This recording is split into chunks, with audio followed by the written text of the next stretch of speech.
terme d'une campagne électorale, pourtant enfermée dans un délai trop contraint, notre peuple a voté en conscience.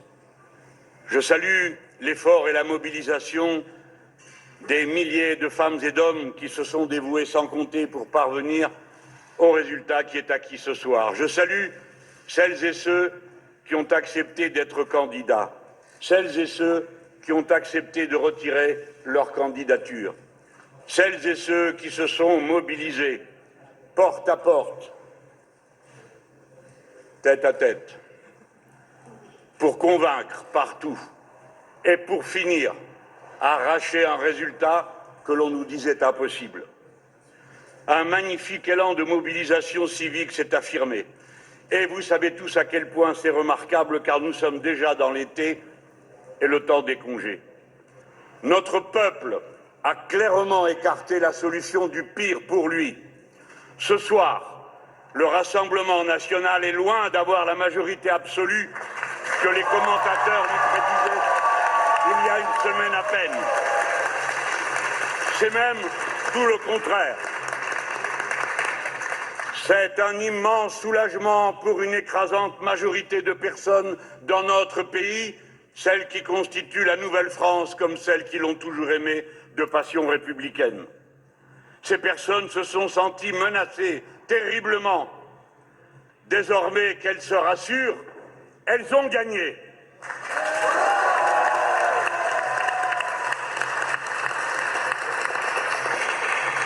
Avec ces bulletins de vote, une majorité a fait un autre choix pour le pays.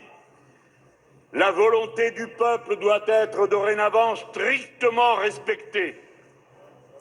Dès lors, aucun subterfuge, arrangement ou combinaison ne serait acceptable. En effet, les leçons du vote sont sans appel. La défaite du président de la République et de sa coalition est clairement confirmée.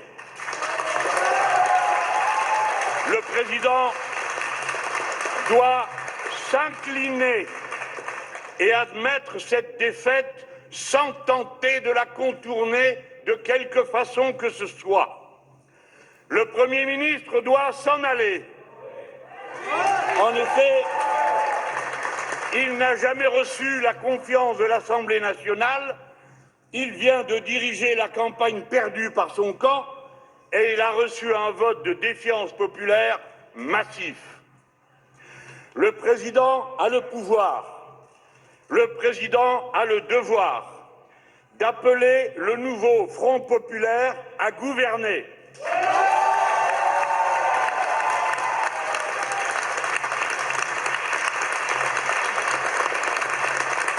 Celui-ci y est prêt. Le nouveau Front populaire respectera le mandat que lui ont donné les votes pour ses candidats. La parole donnée sera tenue. Le nouveau Front populaire appliquera son programme. Rien que son programme, mais tout son programme.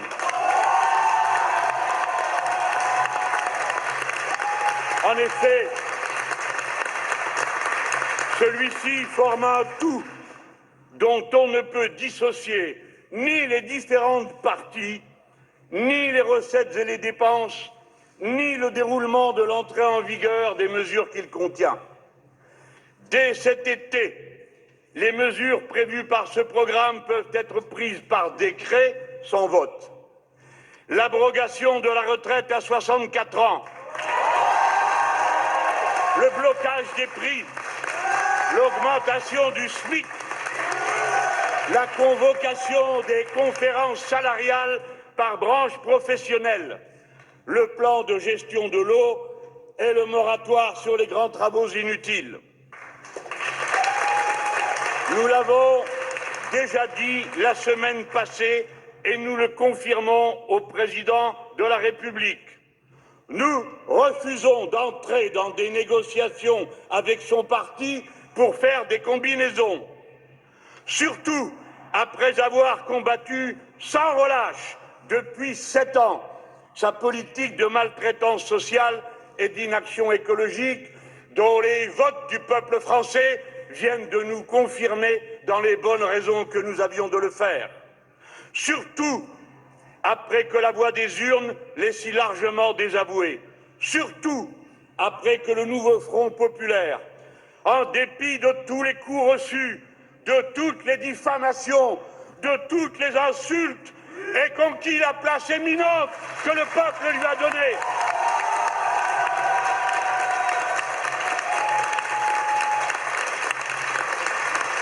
Désormais, les urnes ont tranché entre les deux projets radicalement opposés qui étaient en lice. Le nouveau Front populaire est prêt à gouverner. Il est la seule alternative construite, cohérente, solidaire, munie d'un programme organisé et chiffré. Ses composantes, la gauche unie, se sont montrées à la hauteur de la circonstance historique et à sa manière, elle a déjoué le piège tendu au pays. À sa manière, une fois de plus, elle a sauvé la République.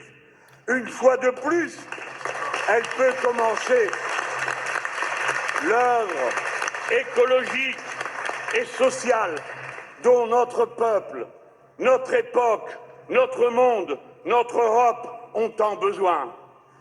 Écoutez, amis, camarades, femmes et hommes qui, dans le pays tout entier, attendaient dans l'émotion et l'angoisse cet instant qui a retourné tous les pronostics, grâce à la ferveur de votre engagement, à votre fidélité, à votre loyauté aux consignes qui étaient données.